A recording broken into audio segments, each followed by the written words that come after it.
Rev up your engines!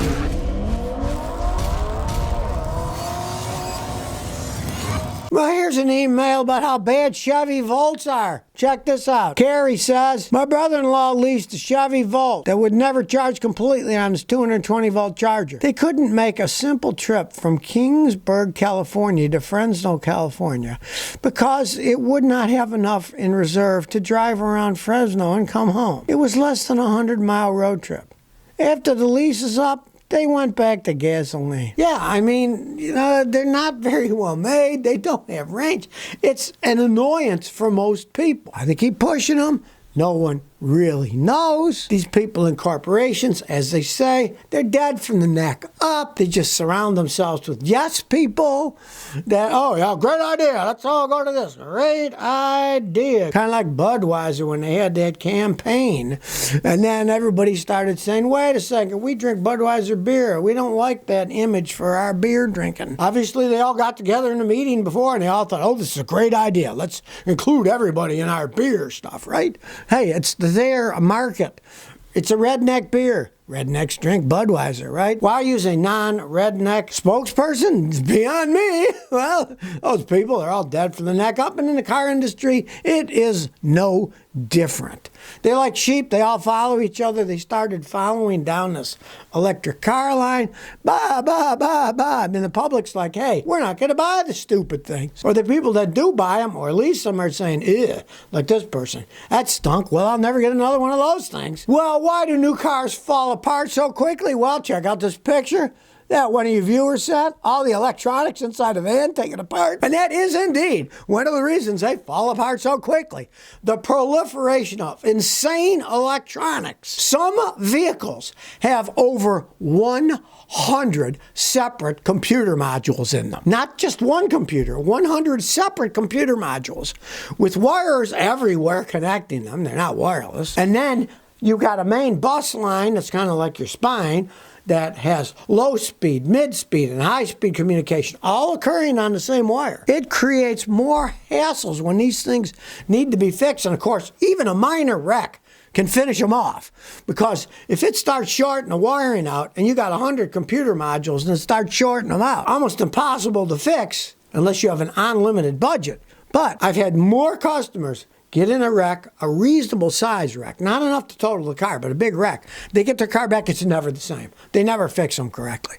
All those electric things tying in, they're not going to replace them all. They guess which ones are bad, hand it back to you and tell you it's fixed. And then they'll say, oh, it was like that before.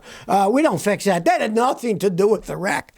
When you got all those computer modules, you get wrecked in one part, it can knock the computer modules on the whole car because they're all using the same 12-volt ground. The entire car is negative 12 volts after all the metal parts, right? You get a short anywhere, it can feed back and destroy computer modules everywhere. And of course, what that leads to is we have to pay higher insurance rates too because repairs are so expensive. Insurance companies got to pay for them. You got to pay the insurance companies more to be insured. Well, you think RVs and trailers aren't doing that hot? Boy, they are not. I just came back from Rhode Island, drove from Rhode Island to Tennessee, and I saw all these RV places. Their fields are stocked full of unsold RVs, trailers for camping in, right?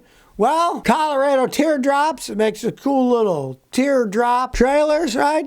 They just filed for bankruptcy, and they are liquidating. They only started in 2014, so they didn't even last 9 years, and they went out of business. It's kind of funny, because they were going to send me one to check out. They never actually did, so obviously their marketing department stinks. I would have tried it out, made a video about it. We got trucks here for pulling them around. I would have gone camping with the grandkids and see what the thing's like, right? But they never did, so obviously it was a crappy company. But it's more than just that. It shows you the overarching thing that people are not buying these giant RVs and the trailers that cost too much money. And the people that have brought me them, that did buy them, they complain like mad how poor the quality was because they can hardly find anybody who wants to build these things. It's a crappy job. They don't pay much. And people brought me, not this particular company, but other companies, and you'd see, geez, some of the siding was already come off of things that were 6 months old. You get inside, some of the floors have already warped and come off. And some of them, the seals are already leaking. leaking on the windshields on the things. So, I mean, Americans are realizing a lot of that stuff is crap, especially RVs that are powered. The horrendous gas hogs, and they always give you this image of, you can go, the show picture, you're on the lake all by yourself. No, you aren't. You're in the trailer park, parked with everybody else, because that's the only place you're allowed to hook up and park. The myth versus reality of RVs and trailers, the reality is people aren't buying those things anymore, and these companies are going out. Well, if you think things are bad in the electric car market, people not buying them, it's only going to get worse, because there are only 10 electric car models that are going to qualify for full federal EV tax credit on January 1st, 2024, because they're changing the rules. They're letting ones that have Chinese-made battery stuff. Oh, well, even though they're made in Mexico, we count that as America, so you get the tax credit. And don't think that the corporations don't have these politicians in their back pocket, because they're like, well, we're building ours in Mexico. Please include Mexico as the United States. So you can say, well, that's made in North America, so you get the tax credit for it, even though it is not saving American jobs, taking them away, moving them to Mexico. There's so much baloney with these EVs anyway. And now it's going to be even harder for them to sell them, because they're going to have only 10 models that will get the full credit. Of course, I know that goes in Washington. They'll probably just change the law. Oh, no, we'll give more tax credits. Throw more money at electric vehicles. It reminds me of this stupid federal government. They said they were going to spend billions building electric chargers. That was 2 years ago. They haven't built a single electric charger yet. So, don't listen to what these people say, and don't follow what they tell you should do, because they're idiots and they don't know what they're doing. So don't follow them into the abyss. Matt James 2.0 says, why is it recommended to replace oil at X miles or X amount of time? Oil doesn't expire like milk. So what if we have a 300-mile usage car and 8 months have passed? Should I change the oil? Thanks for sharing. Okay, as a general rule of thumb, you want to change your oil if you use full synthetic oil. You want to change your oil every 5,000 miles or once a year. That's it, right? Now, if you're only driving 300 miles, I'll tell you, you can get away with changing it every 2 or 3 years if you're only driving 300 miles. I've had motorcycles that I drove like that, hardly put any mileage on it, and I only changed it once every 3 or 4 years because I was putting less than 1,000 miles on a thing.